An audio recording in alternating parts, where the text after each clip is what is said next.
Hi everyone, good evening to all of you. So welcome back to my YouTube channel. आज के इस video में हम discuss करेंगे एमसीक्यूज, करेंगे डिस्कस क्लाइमेट ऑफ इंडिया के। तो बहुत ही इंपॉर्टेंट वीडियो रहने वाला आपका। तो ये जो टॉपिक है क्लाइमेट ऑफ इंडिया के, जो आज हम एमसीक्यूज कर रहे हैं, ये हैं फिनेंशियल कोड असिस्टेंट का एक इम्पॉर्टेंट टॉपिक। इसमें हम कवर करेंगे कुछ ऐसे इंपॉर्टेंट क्वेश्चन जो एग्ज़ाम में कई बार पूछे गए हैं। तो क्लाइमेट ऑफ इंडिया के रिलेटेड जितने भी इंपॉर्टेंट क्वेश्चन आज मैं डिस्कस करूंगा, तो जुड़े रहिए इस वीडियो में मेरे साथ। अगर आप यूट्यूब चैनल पे न्यू हैं तो प्लीज़ वीडियो को लाइक कीजिए, चैनल को सब्सक्राइब कीजिए। तो चलिए स्टार्ट करते हैं वीडियो बिना टाइम गवाए। तो आज का जो फर्स्ट क्वेश्चन रहेगा वो रहेगा, विच one of the following places receive the highest rainfall in the world. तो बहुत ही इंपॉर्टेंट क्वेश्चन है। मैं आपसे रिक्वेस्ट करूँगा कि आप वीडियो को पॉज कीजिएगा, पॉज करने के बाद फिर इसका आंसर बताइएगा। देन आपका जो है, आपकी अगर आपने पहले से थ्योरी कर रखी है तो आपकी रिवीजन भी हो जाएगी। तो first question, which one of the following places receive the highest rainfall in the world. So option है आपके पास सिलचर, ऑप्शन बी है आपके पास मानसरम, ऑप्शन सी है आपका चेरापूंजी, ऑप्शन डी जो है गुवाहाटी है। तो ये हैं कुछ इंपॉर्टेंट ऑप्शन जिसमें आप देख सकते हो इसका राइट आंसर क्या है। तो चलिए देखते हैं इसका राइट आंसर। और इसका जो राइट आंसर है फ्रेंड्स वो है ऑप्शन बी, मानसरम। देखिए माइनसरम जो है कि इम्पॉर्टेंट है, क्योंकि मैं आपको बता दूं इस टाइप के क्वेश्चन एग्जाम में बहुत बार पूछे गए हैं। माइनसरम जो है एक सिचुएटेड है कहाँ पे, ईस्ट खासी हिल्स पे। और ये कहाँ पे है जी, ये है मेघालय में। It is the wettest place on earth. सबसे जो बेटेस्ट प्लेस है वो है Mawsynram, getting an average rainfall जहाँ पे 1187 सेंटीमीटर पर एनम जो है एवरेज यहाँ पे रेनफॉल होता है। अगर हम बात करें मेघालय की, तो अगर आपको जहाँ पे क्वेश्चन आ जाता है which one of the following the highest rainfall in the world, तो जहाँ पे मानसरम आपने टिक करना है। मानसरम कहाँ पे है, मेघालय में। कहाँ पे, east Khasi hills district of Meghalaya. Question number 2 की बात करेंगे। क्वेश्चन नंबर 2 कहता है the wind blowing in the northern plain in summer is known as. तो विंड जो ब्लो करते हैं नदर्न प्लेन्स में समर्स में, उसको क्या बोलते हैं, काल बैसाखी बोलते हैं, लू, ट्रेड विंड्स, या नॉन ऑफ द अबव। काफ़ी इंपॉर्टेंट क्वेश्चन है, एग्जाम में इस टाइप के क्वेश्चन पूछे गए हैं बहुत बार। तो wind blowing in the northern plain in summer is known as. तो देखिए इसका राइट आंसर क्या होता है। तो इसका राइट आंसर है फ्रेंड्स ऑप्शन बी, इसको बोलते हैं लू। तो आंसर रहेगा इसका loo. The wind blowing in the northern plain is in summer is known as loo. तो मैं आपको बता दूं, लू जो होती है एक strong gusty hot and dry summer winds होती हैं from the west which blows over the western Indo-Gangetic plain region of North India and Pakistan. It is especially strong in the months of May and June. तो आप देखते हो मई and June में जब हम जो हमारा जेड के एक नदर्न वाली साइड है, नॉर्दर्न एरिया वाली साइड है, तो जब भी जहाँ पे मई जून मंथ आता है तो बहुत ज़्यादा गर्मी हो जाती है। तो उसके कारण उसमें जो हवा चलती है, दिन में जो हवा चलती है उसको बोलते हैं हम लू, जो होती है स्ट्रॉन्ग डस्टी और हॉट ड्राई समर विंड्स होती है, ठीक है, तो उसको लू बोलते हैं। तो wind blowing in the northern plain in summer is known as loo. Next question देखते हैं। क्वेश्चन नंबर 3 कहता है which one of the following causes rainfall during winter in north western part of India. तो कौन सा कारण है जिसके कारण north western part of India में विंटर में बारिश होती है। ऑप्शन है आपके पास साइक्लोनिक डिप्रेशन, ऑप्शन बी है रिट्रेटिंग मानसून, ऑप्शन सी है वेस्टर्न डिस्टर्बेंसेस, और ऑप्शन डी जो है साउथ वेस्ट मानसून। काफ़ी इंपॉर्टेंट है। चलिए देखते हैं इसका राइट आंसर। और इसका जो राइट आंसर है फ्रेंड्स वो है option C, that is western disturbances. काफ़ी इंपॉर्टेंट है, ऑप्शन सी इसका राइट आंसर। क्वेश्चन नंबर 4 कहता है monsoon arrives in India approximately. Monsoon जो होते हैं इंडिया में अप्रॉक्सीमेटली कब आते हैं। ऑप्शन है आपके पास अर्ली मई, अर्ली जुलाई, अर्ली जून या अर्ली अगस्त। काफ़ी इंपॉर्टेंट है, मॉनसून जो है कब आते हैं इंडिया में, तो काफ़ी इंपॉर्टेंट है। तो इस टाइप के क्वेश्चंस पूछे जाते हैं एग्जाम में। चलिए देखते हैं इसका राइट आंसर। और इसका राइट आंसर जो है ऑप्शन सी, दैट इज। आप देखते हो फ्रेंड्स मई और जून में काफ़ी ज़्यादा गर्मी पड़ती है, उसके बाद जुलाई, आप देखते हो जुलाई के 10 या 15 दिन के बाद जो है मानसून जो है पहुंचना शुरू हो जाते हैं। तो ये जो साउथ वेस्ट मानसून होते हैं ये पूरी ऑल ओवर अगर बात करें इंडिया में तो काफ़ी ज़्यादा से बारिश वगैरह होती है। अब बात करेंगे क्वेश्चन नंबर 5 की। Which one of the following characteristics the cold weather season in India. इसमें से कौन सी करेक्टरिस्टिक्स है cold weather season in India की। तो ऑप्शन हैं आपके पास फ्रेंड्स, जहाँ पे पहला है warm days and warm nights, option B है warm days and cold nights, option C जो है cold days and cold nights, and option D जो है cold days and warm nights. तो काफ़ी इंपॉर्टेंट क्वेश्चन है, चलिए देखते हैं इसका राइट आंसर। इसका राइट आंसर रहेगा option B, that is warm days and cold night. तो मैं आपको बता दूं कोल्ड वेदर सीजन की जो इसमें करेक्टरिस्टिक्स है, हम इंडिया की बात कर रहे हैं, तो इसमें जो इसमें करेक्टरिस्टिक्स रहेगी वो रहेगी warm days and cold nights, काफ़ी इंपॉर्टेंट। चलिए देखते हैं नेक्स्ट क्वेश्चन। क्वेश्चन नंबर 6 कहता है, in which places of India there is very little differences between day and night temperature. तो कहाँ कौन सा प्लेस है इसमें से, इंडिया को कौन सा प्लेस है जहाँ पे दिन और रात का जो टेम्परेचर होता है काफ़ी ज़्यादा इसमें मतलब कम इसमें जो है डिफरेंस होता है। तो ऑप्शन है आपके पास बिहार, ऑप्शन बी जो है बेंगलोर, ऑप्शन सी जो है त्रिवेंद्रपुरम, और ऑप्शन डी जो है ऑल ऑफ दीज। काफ़ी इंपॉर्टेंट है, तो इसमें आप वीडियो को पॉज कर सकते हो, पॉज करके इसका राइट आंसर बता सकते हो। इसका राइट आंसर क्या होगा, तो in which places of India there is very little differences between day and night का जो टेम्परेचर होता है बहुत ही कम उसमें डिफरेंस होता है। चलिए देखते हैं इसका राइट आंसर, और इसका जो राइट आंसर है फ्रेंड्स ऑप्शन सी। तो मैं आपको बता दूं एक्सप्लेनेशन में, on the other hand there is a hardly any difference in day and night temperature in Thiruvananthapuram. अगर हम बात करें अंडमान एंड निकोबार आइलैंड की और इन केरला, तो जहाँ पे डे और नाइट का टेम्परेचर जो होता है काफ़ी ज़्यादा कम होता है। इसके पीछे रीज़न मैं आपको बता दूं फ्रेंड्स। अगर हम इंडिया की बात करें तो केरला की बात करें तो केरला जो एरिया है वो कोस्टल एरिया है, जहाँ पे कोस्टल एरिया होने के बावजूद जहाँ पे क्या होता है टेम्परेचर जो है दिन और नाइट का जो डे और नाइट का जो टेम्परेचर होता है वो उसमें बहुत कम डिफरेंसेस होता है। अगर हम बात करें नॉर्दर्न पार्ट्स की, तो नॉर्दर्न पार्ट में जो डिफरेंस होता है काफ़ी ज़्यादा होता है। अगर आप दिन का टेम्परेचर देखें तो दिन और रात में काफ़ी ज़्यादा डिफरेंस आपको देखने को मिलेगा। फिर बात करेंगे हम क्वेश्चन नंबर 7 की, most parts of India receive rainfall during which of the following months. तो कौन से मतलब ज़्यादातर पार्ट्स ऑफ इंडिया में ज़्यादातर रेनफॉल होता है, तो कौन से मंथ में होता है।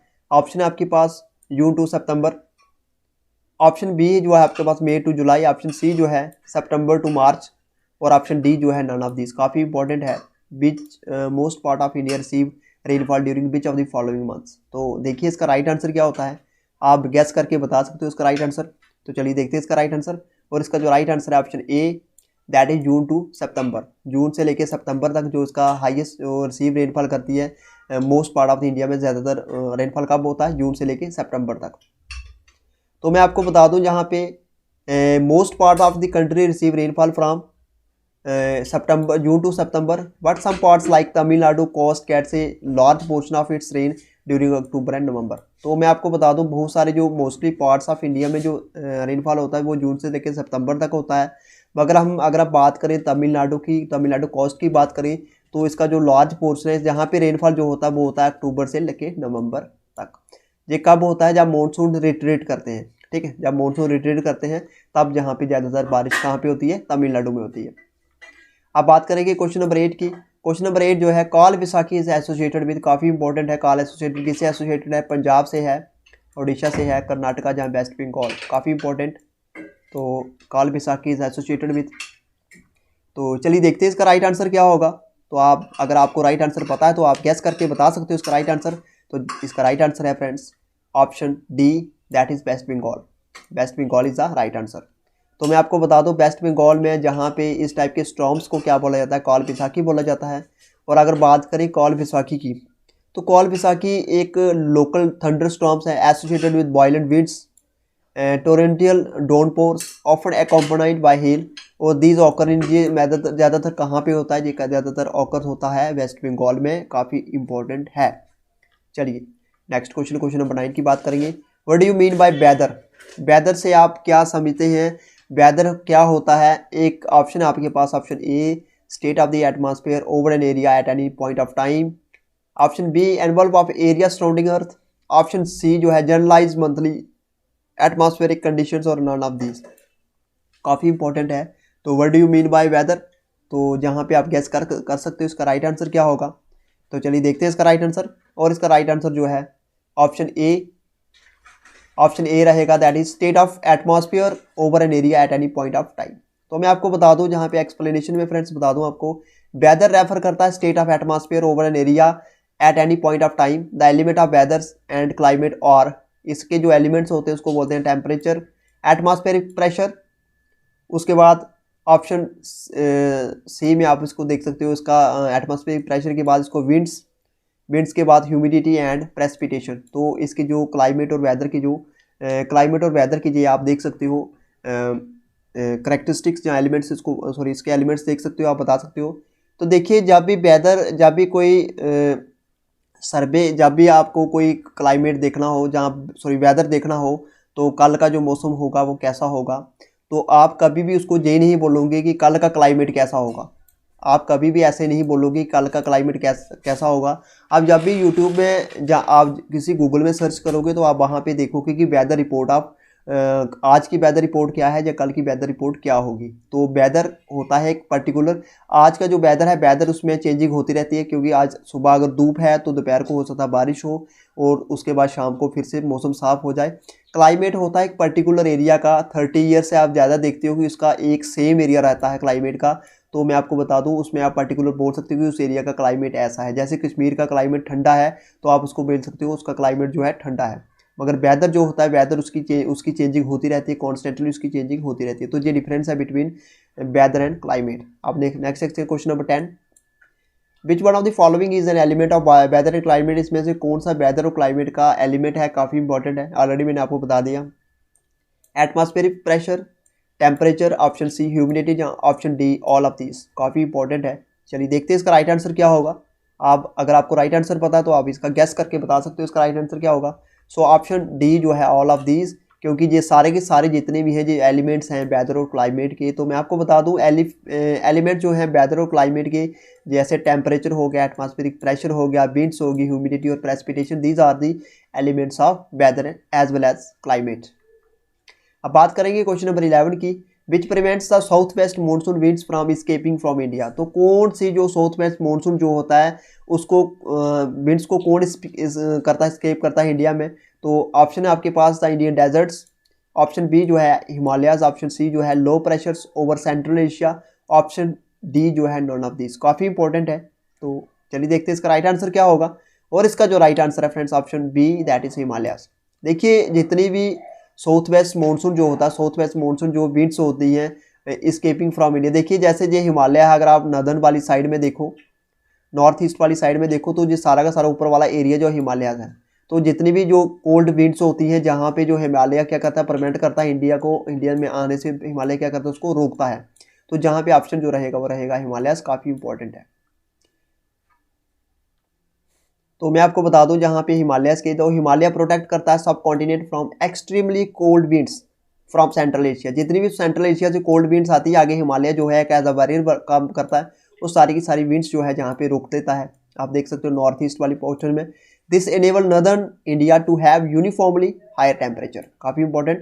नेक्स्ट क्वेश्चन, क्वेश्चन नंबर 12 जो है, which winds bring wide spread rainfall over the main land of India. कौन सी जो विंड्स होती हैं वो ज़्यादातर रेनफॉल लाती हैं इंडिया में, मेन लैंड ऑफ इंडिया में। सो ऑप्शन है आपके पास सी ब्रीज, ऑप्शन बी जो है नॉर्थ ईस्टर्ली, ऑप्शन सी जो है साउथ वेस्ट मानसून विंड्स, और ऑप्शन जी जो है नन ऑफ दिस। काफ़ी इंपॉर्टेंट है। Which winds bring wide spread rainfall over the main land of India. So right answer इसका होगा friends option C, that is south west monsoon. तो काफ़ी important. तो साउथ वेस्ट जो मानसून होता है, विंड्स ब्लो करती है over the warm oceans, gather करती है, जो मॉइस्चर गैदर करती है, और bring wide spread rainfall over the main land of India. तो जहाँ पे मैं आपको थोड़ा सा आपको बता देता हूँ फ्रेंड्स, जहाँ पे जैसे ये हमारा इंडिया का मैप है, अगर मैं थोड़ा सा ड्रॉ करने की कोशिश करूँ, तो थोड़ा ये रफली मैप है, इसको आपने सीरियसली नहीं लेना है। तो रफली ये मैप रहेगा इंडिया का। तो मैं आपको बता दूँ, साउथ वेस्ट मानसून जो होता है वो तकरीबन कुछ इस तरीके से आती है मानसून विंड्स, इस तरीके से मानसून विंड्स आती है। तो इस तरीके से जो मानसून विंड्स आती हैं, जहाँ पे जो है अगर आप देखो, जहाँ पे मैं आपको बोल रहा हूँ कि इसका डे और नाइट का टेम्परेचर जो है काफ़ी ज़्यादा डिफरेंस नहीं होता है जी। कोस्टल एरिया है सारा, गुजरात चाहे वो महाराष्ट्र हो, चाहे वो केरला हो, गोवा वगैरह हो, सारा का सारा जो एरिया है कोस्टल एरियाज है। जब जहाँ से विंड्स वगैरह निकलती हैं, तो जहाँ पे एक मैं आपको बता दूँ, जहाँ पे क्या होता है, जहाँ पे इतना टेम्परेचर हाई नहीं होता है, तो जहाँ पे टेम्परेचर इसका क्या होगा, लो होगा। और जहाँ पे प्रेशर क्या होगा, हवा का प्रेशर, इसमें सॉरी प्रेशर क्या होगा, हाई होगा। ठीक है। अगर जो विंड्स होती हैं, जहाँ पे अगर टेम्परेचर ज़्यादा है, टेम्परेचर ज़्यादा कम है, तो इसका जो क्या होगा, प्रेशर क्या होगा, ज़्यादा होगा। टेम्परेचर कम है तो प्रेशर क्या होगा, ज़्यादा होगा। तो हवा जो चलती है वो चलती है फ्रॉम हाई प्रेशर से लेके लो प्रेशर। तो जहाँ पे प्रेशर ज़्यादा होगा तो यही रीज़न है विंड्स जो हवाएं चलती है ऐसे चलती हैं, ठीक है, फ्रॉम हाई प्रेशर से लेके लो प्रेशर तक जाती हैं, और जहाँ से वो बहुत सारा जो मॉइस्चर एक गैदर करती हैं, और यही कारण है साउथ वेस्ट विंड्स का जब बारिश होने का जहाँ पे इंडिया में। तो क्वेश्चन नंबर 13 है, बहुत ही इंपॉर्टेंट है। Word does the word monsoon literally means. तो वर्ड जो मानसून है इसका लिटरली मीनिंग क्या होता है, विंड पैटर्न मीनिंग होता है क्या, चेंज होता है सीजन, ऑल ऑफ दिस, काफ़ी इंपॉर्टेंट है। चलिए देखते हैं इसका राइट आंसर क्या होगा। अगर आपके पास इसका राइट आंसर है तो आप इसको गैस करके बता सकते हो। तो ऑप्शन है इसका आंसर जो रहेगा वो रहेगा सीजन्स। सीजन जो है इसका राइट आंसर ऑप्शन सी। तो मैं आपको बता दूं वर्ड मानसून जो है ड्राइव है, काफ़ी इंपॉर्टेंट है। जहाँ पे मैं आपको बता दूं अरेबिक वर्ड से ड्राइव है, जहाँ पे सॉरी मैंने लिखा नहीं, मेंशन नहीं किया, अरेबिक वर्ड से ड्राइव है मानसून, और इसका मीनिंग जो होता है उसका मीनिंग होता है सीजन, और these monsoon winds bind the whole country, ठीक है। तो ये monsoon winds bind the whole country काफ़ी इंपॉर्टेंट है। तो वर्ड अरेबिक से ये ड्राइव है और इसका मीनिंग होता है सीजन्स। तो काफ़ी, अगर ये क्वेश्चन आपको आ जाता तो आप इसको आसानी से इसका आंसर बता सकते हो। क्वेश्चन नंबर 14 कहता है which is the coldest place in India. काफ़ी इंपॉर्टेंट, कोल्डेस्ट प्लेस जो है इंडिया का कौन सा है, शिलोंग है option B, Srinagar option C जो है, द्रास है ऑप्शन डी जो है, नन ऑफ दिस। काफ़ी इंपॉर्टेंट है, अगर आपके पास राइट आंसर है तो आप बता सकते हो, काफ़ी इंपॉर्टेंट। चलिए देखते हैं इसका right answer option C, that is Dras. Dras जो है इज़ द कोल्डेस्ट प्लेस है इंडिया का। तो मैं आपको बता दूं on the winter night temperature जो होता है द्रास का इन जम्मू एंड कश्मीर में, जहाँ में जम्मू एंड कश्मीर लिखा हुआ है, आप जम्मू एंड कश्मीर को काट दो, जहाँ पे आप लद्दाख लिख सकते हो, ठीक है। तो may be low as -45 degrees का जो टेम्परेचर हो जाता है। अगर हम विंटर्स की बात करें तो -45 डिग्री जो होता है बहुत ही, अब देख सकते हो कितनी ठंड होती है। तो अब मैं आपको बता दूं जो लद्दाख है, लद्दाख एक अलग यूनियन टेरेटरी है। पहले जम्मू एंड कश्मीर लद्दाख इकट्ठी थी, अब यूनियन टेरेटरी जो है लद्दाख अलग है। तो जहाँ पे लद्दाख में मैं आपको बता दूं, थोड़ा सा आपको एडिशनल मैं बता सकता हूँ, जहाँ पे कोई भी लेजिस्लेटिव असेंबली नहीं है और ना ही लेजिस्लेटिव काउंसिल है, जहाँ पे टोटली जो किसका है कंट्रोल, सेंटर का कंट्रोल रहेगा, और एक एलजी, और साथ में अगर एमपी की बात करें तो इसमें एक ही सिंगल सीट रहेगी एमपी की, मेंबर ऑफ पार्लियामेंट की। क्लाइमेट का है तो ऐसे मैं आपको एडिशनल बता रहा हूँ। तो ये आप देख सकते हो। क्वेश्चन नंबर 15 कहता है which one of the following states in India suffer from लू। इसमें से कौन सी जो स्टेट्स हैं इंडिया की सफ़र करती है लू से। ऑप्शन है आपके पास महाराष्ट्र, ऑप्शन बी जो है बिहार, ऑप्शन सी जो गुजरात, ऑप्शन डी जो है ऑल ऑफ दिस। काफ़ी इंपॉर्टेंट है, तो देखते हैं इसका राइट आंसर। और इसका जो राइट आंसर होगा ऑप्शन सी गुजरात। गुजरात जो है, मैं बात करूँ स्ट्राइकिंग जो फीचर्स होते हैं हॉट वेदर सीजन के इज़ अ लू, और ये ज़्यादातर कैसे होते हैं, स्ट्रॉन्ग होते हैं, गस्टी होते हैं, हॉट होते हैं, ड्राई विंड्स जो ब्लोइंग करती है द डे मेनली इन गुजरात। काफ़ी इंपॉर्टेंट है। गुजरात की अगर कैपिटल आपको आ जाती है तो गुजरात की कैपिटल कौन सी है, गांधीनगर। काफ़ी इंपॉर्टेंट है। तो ये थे फ्रेंड्स आज के इम्पॉर्टेंट MCQs। तो अगर आपको ये वीडियो अच्छा लगा होगा तो लाइक कीजिए इस वीडियो को, सब्सक्राइब कीजिए मेरे इस यूट्यूब चैनल को, और अगर आपको और वीडियोस चाहिए होंगे, तो अगर आप चाहते हो कि मैं और वीडियोस बनाऊं आपके जनरल नॉलेज के रिलेटेड, जो आपके फिनेंस और कोड असिस्टेंट में एक पर्टिकुलर टॉपिक है 30 मार्क्स का, तो फिर मैं आपको और वीडियोस प्रोवाइड करूंगा।